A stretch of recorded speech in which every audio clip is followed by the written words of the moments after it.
Hi brother, చెప్పన్నా. ఇప్పుడు AP elections మంచి రసవత్తరం మీద ఉన్నాయి. యుద్ధమా సిద్ధమా అంటున్నారు. అంతే, అందరికీ తెలిసిన విషయమే. ఎవరు గెలుస్తారు అనుకుంటున్నారు? ఆల్మోస్ట్ పక్కా జగన్. ఎందుకని బ్రదర్? ఎందుకంటే ఇంతవరకు పక్కా అన్నీ చేశాడు. మ్యాక్సిమం నాకు తెలిసినంత చంద్రబాబు కంటే బాగా చేశాడని నేను అనుకుంటున్నాను. ఏం చేశాడంటే మన ఎడ్యుకేషన్ ప్రకారంగా చూసుకుంటే ఆంధ్రాలో చంద్రబాబు కంట బాగా చేశాడు. ఎడ్యుకేషన్ అంటే 10th to 12th డిగ్రీ అంటే ఫీజు రీయింబర్స్మెంట్ కానీ ఇంకా సంథింగ్ చాలా వరకు అంటే స్టడీ మంచి ఎడ్యుకేషన్ ఇచ్చాడు.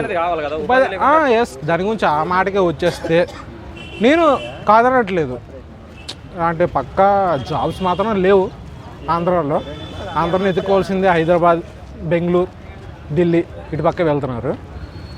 మ్యాక్సిమం అందరూ ఇటే వస్తున్నారు కానీ జాబ్స్ లేవు. నేను అది ఒక్క ప్రకారంగా జగన్ అన్న కొంచెం తక్కువ అయ్యాడు. మద్యపాన నిషేధం చేస్తా 3 రాజధానులు కట్టిస్తా అన్నాడు, ఏది లేదు.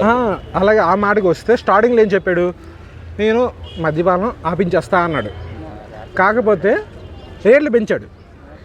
ఇప్పుడు ఒక కామన్ మ్యాన్ ఉన్నాడు, రోజు కూలీ చేస్తూ ఉంటాడు, ఒక 150, 200 కదా, అది ఫ్యామిలీకి ఇవ్వాలి.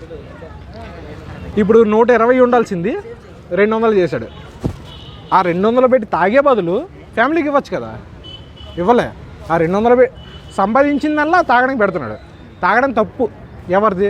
ప్రజలది. తాగింది ఎవరు? ప్రజలు. అదే మొత్తం పూర్తి బానిస అయింది ప్రజలు. పూర్తిగా మద్యపాన నిషేధం అంటే ఎక్కడ చేస్తారు చెప్పండి?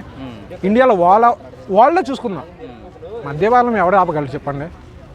ఇప్పుడు నువ్వు ఇక్కడ ఆపావు, ఏపీలో ఆపావు, ఆడ అవసరమైతే అక్కడ ఉన్న బార్డర్లో తెలంగాణ కానీ తెలంగాణ కానీ లేదంటే కర్ణాటక, తమిళనాడు అలా వెళ్ళి తెచ్చుకుంటాడు అవసరమైతే, తాగాలనుకుంటే.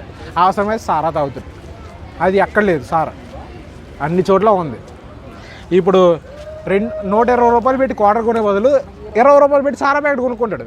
సారాలు ఈ మొత్తం పక్కన పెడితే రోడ్డు వ్యవస్థ కానీ, ఆర్థిక వ్యవస్థ కానీ, బిజినెస్ పరంగా చూసుకున్నా కానీ చాలా లోలో ఉంది.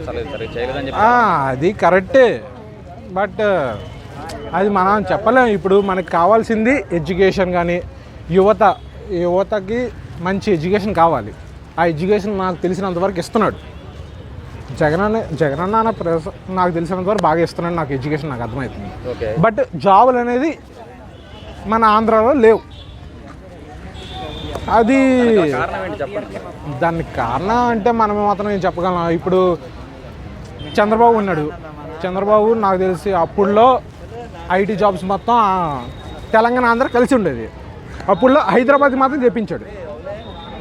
ఇప్పుడు అందరికీ తెలిసిన విషయమే, హైదరాబాద్కి మాత్రమే ఐటీ జాబ్స్ ఎక్కువ ఉన్నాయి. అప్పుడులో తెలంగాణ ఆంధ్ర కలిసే ఉంది. వైజాగ్ తేలే, విజయవాడకి తేలే, ఎక్కడికి తేలే, ఓన్లీ హైదరాబాద్ తెచ్చాడు. అదేదో ఈ ప్లేస్లో కూడా తెస్తే మన వచ్చే నెక్స్ట్ సీఎం ఇప్పుడు జగనే కాదు, పవన్ కళ్యాణ్ కాదు, ఇంకెవరైనా సరే నాకు తెలిసినంతవరకు నాకు తెలిసినంతవరకు వాళ్ళు డెవలప్ చేసే అవకాశాలు ఉన్నాయి. వాళ్ళు ఓన్లీ హైదరాబాద్ తెప్పించి చంద్రబాబు ఓకే అయిపోయింది, తర్వాత మళ్ళీ ఆంధ్ర సీఎం కిందన అలా అయిపోయింది. ఇప్పుడు నెక్స్ట్ టైం ఇప్పుడు ఐటీ జాబ్స్ అన్నీ తెప్పించాడు, తర్వాత ఆంధ్ర సీఎం అయ్యాడు. ఇప్పుడు కేసీఆర్ ఇక్కడ అయిపోయాడు. కేటీఆర్ కూడా డెవలప్ చేసుకుంటూ వచ్చాడు. అక్కడ జాబ్స్ అనేది ఏం రాలేదు. ఎవరు తప్పది?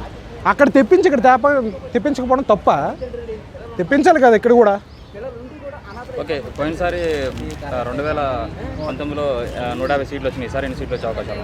ఈసారి పక్కా 150 వస్తాయని నేను చెప్పను, కానీ పక్కా 120, 130 వచ్చే అవకాశాలు అయితే ఉంటాయి. ఎందుకంటే ఫైనల్గా ఎవరు సీఎం అయ్యే అవకాశాలు తెలిసిందే అందరికీ, జగనే సీఎం. నెక్స్ట్ సీఎం జగన్, అది అందరికీ తెలిసిన విషయం. Okay brother, thank you.